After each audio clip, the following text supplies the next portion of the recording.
bonjour. Aujourd'hui, nous allons nous pencher sur un dossier qui dort depuis 3 ans. Un dossier de famille, un dossier de foi, un dossier de jalousie aussi.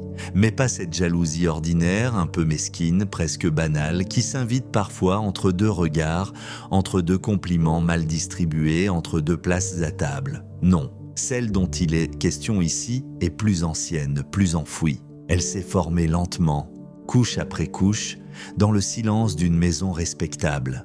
Elle a grandi sous les prières, sous les félicitations, sous les sourires du dimanche. Elle a pris racine dans une famille qui voulait bien faire, qui voulait réussir, qui voulait montrer au monde que la dignité pouvait être une armure. Cette famille s'appelle les Lebrun. Chez les Lebrun, on prie, on travaille, on réussit, on ne fait pas de bruit. On ne laisse pas traîner la honte sur le pas de la porte. Les blessures d'y restent à l'intérieur, bien pliées, comme les vêtements du dimanche. Au centre de cette maison, il y a 2 filles. Julie l'aînée, Julie la brillante, Julie la solaire. Celle qu'on remarque avant même qu'elle ait parlé. Celle dont la présence semble toujours précéder l'entrée dans une pièce. Et puis Camille, la cadette, Camille, l'étudiante en médecine. Camille, l'intelligente, la sérieuse, la disciplinée. Celle qui apprend à soigner les corps, mais qui ne sait pas quoi faire de la plaie qui s'ouvre en elle depuis l'enfance. Car Camille a un mal sans ordonnance. Un mal qui ne se voit pas à la radio, qui ne se lit pas dans une prise de sang, qui ne se nomme pas devant les invités. Camille est deuxième dans le regard des autres, deuxième dans la lumière familiale, deuxième dans l'ordre affectif du monde. Et parfois, être deuxième n'est pas seulement une position, c'est une condamnation. Alors ce soir, ou plutôt aujourd'hui, nous allons remonter le fil. Non pour juger trop vite, non pour excuser, mais pour comprendre comment une jeune femme promise à la médecine, à la science, à la réparation, a pu mettre son intelligence au service d'une machination contre sa propre sœur. Comment celle qui devait apprendre à sauver a fini par organiser la chute. Et comment, dans une maison de prière, la jalousie a su parler plus fort que Dieu.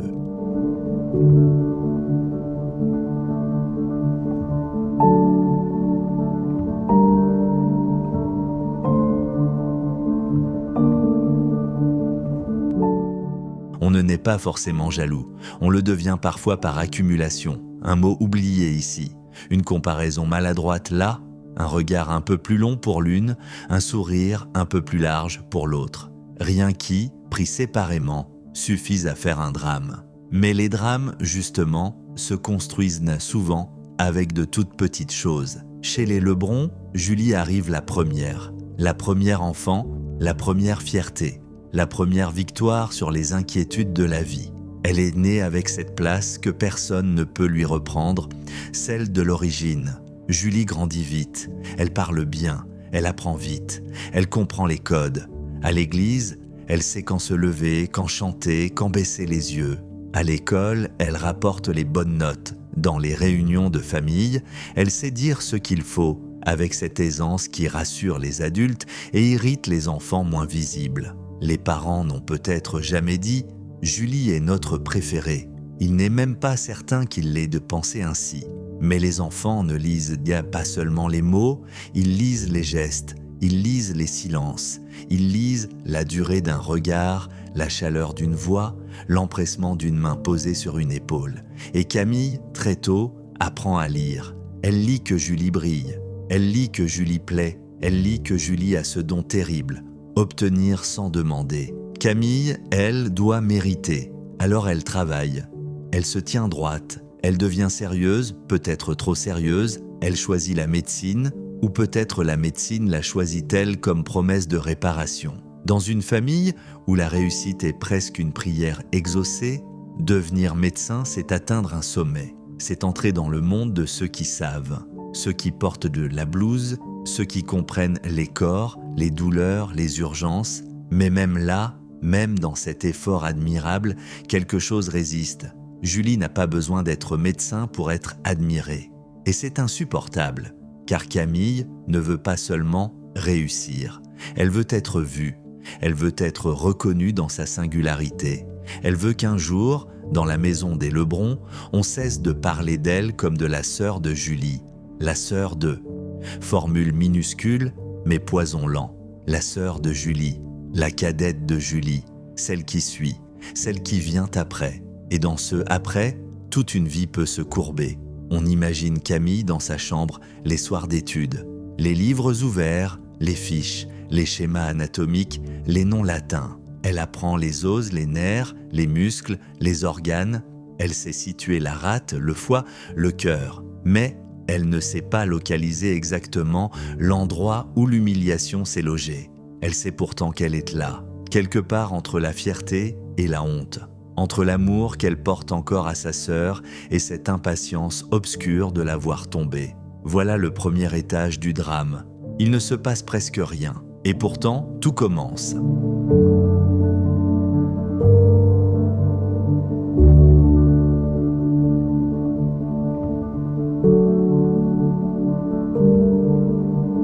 Dans certaines familles, les drames ne commencent pas par un cri. Ils commencent par une nappe blanche, une table bien dressée, une prière dite trop fort et ce silence particulier qui précède les décisions déjà prises. Chez les Lebrun, tout devait rester digne. La dignité chez eux n'était pas seulement une qualité, c'était une discipline.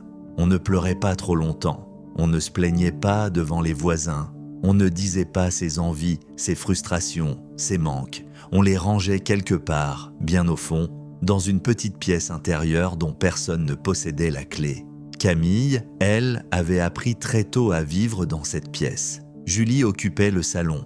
Camille habitait l'ombre. Ce soir-là, pourtant, l'ombre allait sortir de sa place.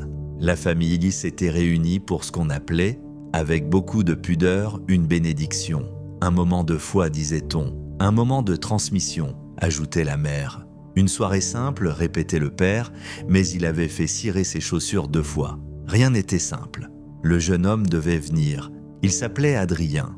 Dans la bouche des parents Lebrun, son prénom avait déjà une valeur notariale. Adrien venait d'une bonne famille, possédait des terres, parlait doucement, portait des chemises sans plis et surtout, il avait ce genre d'avenir que les familles respectables aiment poser sur la table comme une pièce d'argenterie.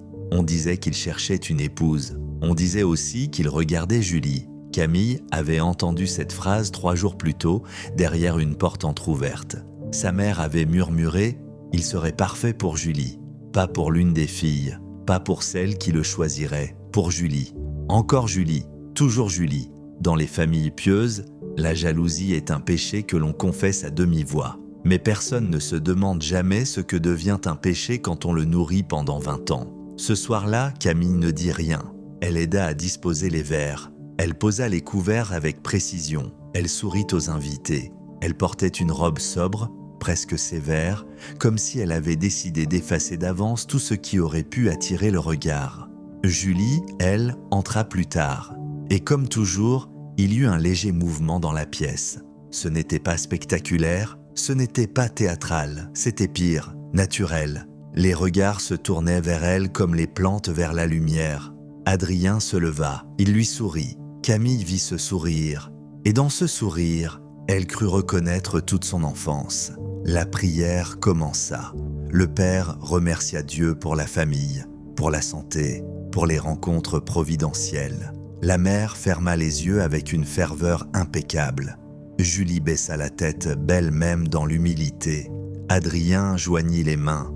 Camille, elle, regardait la flamme d'une bougie, une flamme minuscule, une flamme tenue droite par miracle.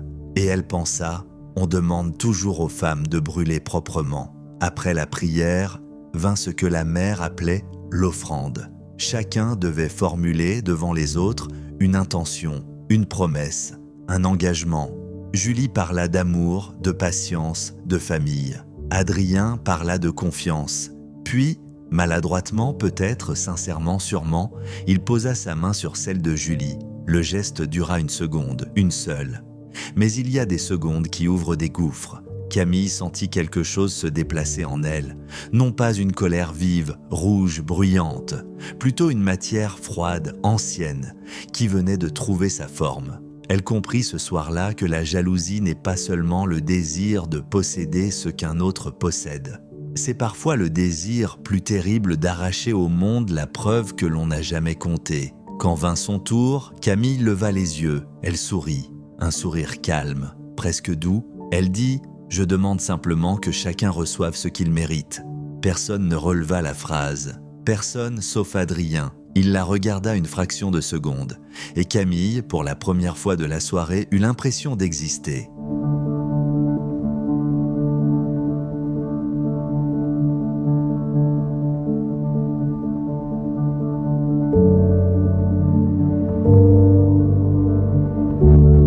Parce que les histoires sombres deviennent trop faciles quand on transforme les êtres en monstres dès la première page. Camille n'était pas un monstre, elle était une jeune femme blessée, intelligente, humiliée par petites touches et persuadée que le monde lui devait enfin réparation, ce qui est déjà beaucoup plus dangereux. Quelques jours plus tard, elle proposa de préparer un dessert pour Adrien. La mère fut ravie. Tu vois, quand tu veux, tu sais participer à la joie de cette maison. Participer. Le mot resta suspendu. Camille répondit qu'elle ferait un gâteau simple. Un gâteau à partager, un gâteau doux. Elle le prépara dans l'après-midi, pendant que la maison somnolait sous la chaleur. La farine formait un nuage pâle sur le plan de travail. Le beurre ramollissait lentement. Le sucre tombait dans le saladier avec un bruit sec, presque métronomique. Tout avait l'air innocent. C'est ce qui rendait la scène plus troublante encore, car le mal n'entre pas toujours par la porte en fracassant la serrure. Il peut entrer avec une odeur de vanille. Camille écrasa les comprimés avec soin. Pas assez, pensait-elle, pour tuer. Juste assez pour endormir. Juste assez pour provoquer un accident. Juste assez pour que Julie perde enfin quelque chose. Voilà comment l'esprit négocie avec l'abîme. Il change les mots.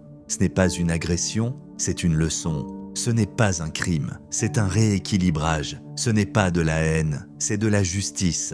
Le soir venu, Adrien arriva. Julie portait une robe claire. La mère avait préparé le café.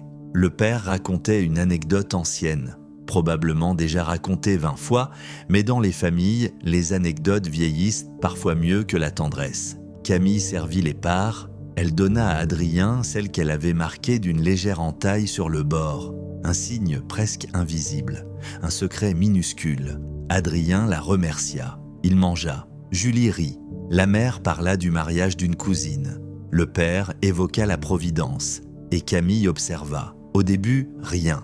Puis Adrien porta une main à son front. Il sourit encore par politesse. Il dit qu'il était un peu fatigué. Julie s'inquiéta. Camille baissa les yeux. Une minute plus tard, le jeune homme renversa sa tasse. Le bruit de la porcelaine brisée traversa la pièce comme un coup de feu. Cette fois, tout le monde se leva. La mère cria son prénom. Julie se pencha vers lui. Le père demanda de l'air, de l'eau, n'importe quoi, comme si l'autorité pouvait encore commander au corps. Camille resta immobile une seconde de trop. Une seconde seulement. Mais les vérités, parfois, se logent dans ce que l'on tarde à faire. Puis elle joua son rôle, elle approcha, elle prit le pouls, elle demanda qu'on appelle les secours. Sa voix était stable, trop stable peut-être. Adrien respirait. Il n'était pas mort, mais quelque chose dans cette maison venait de mourir à sa place.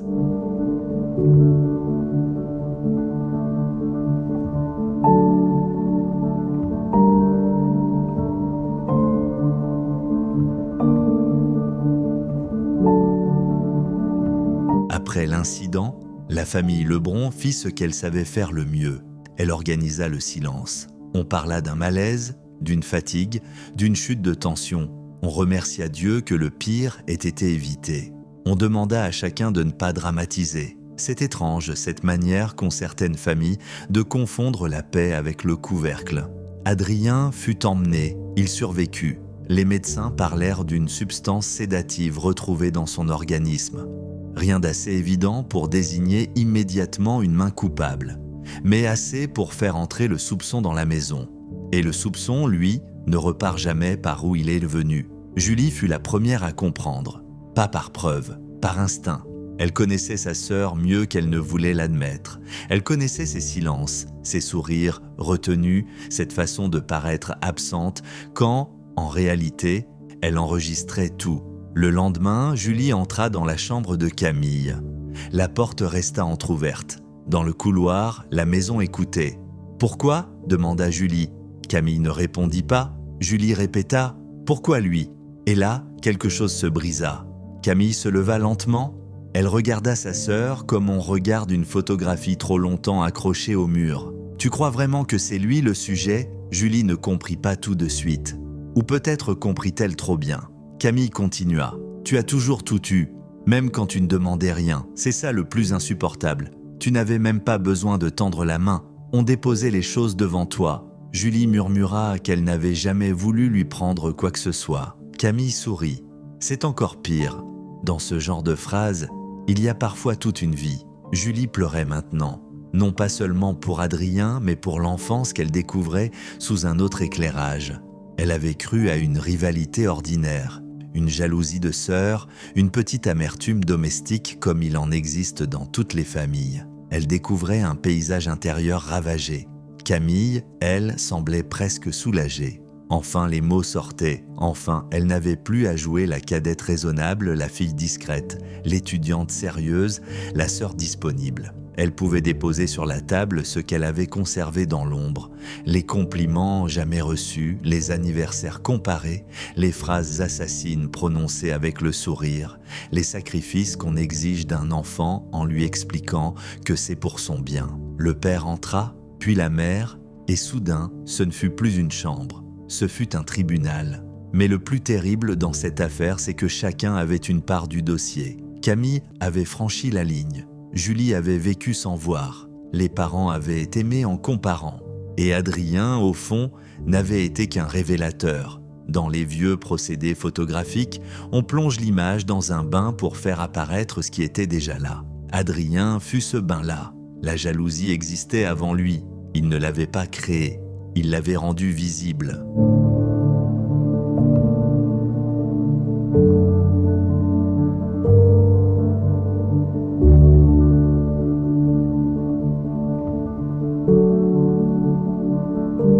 L'enquête officielle fut courte, mais la vérité, elle, prit son temps. On interrogea Camille. Elle nia d'abord, puis elle reconnut certains gestes, pas toutes les intentions. Elle parla d'une erreur, d'une fatigue, d'un acte irréfléchi. Elle employa les mots que l'on emploie quand on veut réduire l'irréparable à une mauvaise minute. Mais une minute ne suffit jamais à fabriquer un poison. Il faut du temps, il faut une idée. Il faut l'étrange permission intérieure que l'on se donne, un jour, de faire souffrir quelqu'un pour ne plus souffrir seul. Adrien ne porta pas immédiatement plainte. Il hésita, peut-être par pudeur, peut-être par peur du scandale, peut-être parce qu'il avait compris qu'il venait d'entrer, malgré lui, dans une histoire qui avait commencé bien avant son arrivée. Julie, elle, s'éloigna, non pas seulement d'Adrien, de la maison. Elle alla vivre chez une tante pendant quelque temps. Pour la première fois, elle refusa d'être l'image parfaite qu'on attendait d'elle. Elle ne consola personne, elle ne pardonna pas sur commande, elle ne joua plus la fille lumineuse. C'était peut-être cela, sa première liberté. Camille fut suspendue de ses études. On parla d'expertise psychologique, de responsabilité, de discernement. Les mots administratifs vinrent recouvrir le drame familial comme des draps blancs sur des meubles après un départ, mais il restait une question que personne n'osait poser clairement. Qui avait vraiment fabriqué Camille ? Bien sûr, elle seule avait écrasé les comprimés. Elle seule avait marqué la part de gâteau, elle seule avait servi Adrien en sachant ce qu'elle faisait. La culpabilité pénale ne se partage pas comme un héritage, mais la culpabilité morale, elle, circule autrement. Elle passe dans les phrases répétées à table, dans les préférences déguisées en évidence, dans les humiliations minuscules, dans les silences qu'on impose aux enfants pour préserver la façade. Et c'est là que cette histoire devient plus sombre qu'un simple fait divers, parce qu'elle nous oblige à regarder non pas le moment du geste, mais la longue préparation du geste. La jalousie n'est pas toujours un éclair. Parfois, c'est une cave, on y descend marche après marche, on s'habitue à l'air froid, on finit même par trouver normal de vivre sans lumière. Et puis un jour, quelqu'un ouvre la porte, alors tout remonte, l'odeur, l'humidité, les choses qu'on croyait mortes.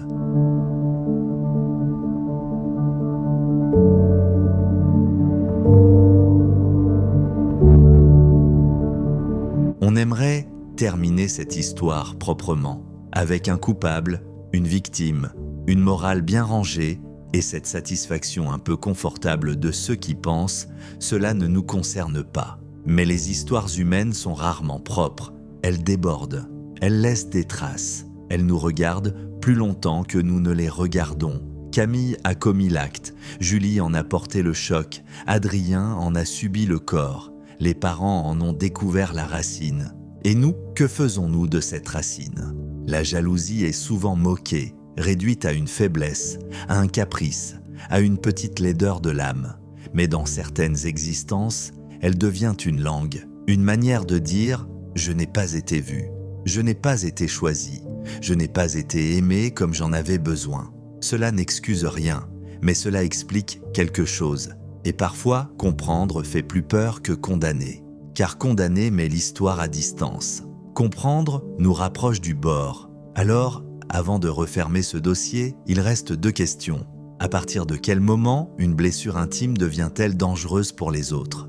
Et surtout, que vaut l'amour d'une famille lorsqu'il oblige l'un de ses enfants à disparaître pour que l'autre brille? Si cette histoire vous a retenu jusqu'ici, abonnez-vous à la chaîne. D'autres récits arrivent. Des récits de vies ordinaires, de blessures invisibles et de vérités que l'on préfère souvent laisser dans l'ombre. Mais ici, justement, nous allons les regarder en face.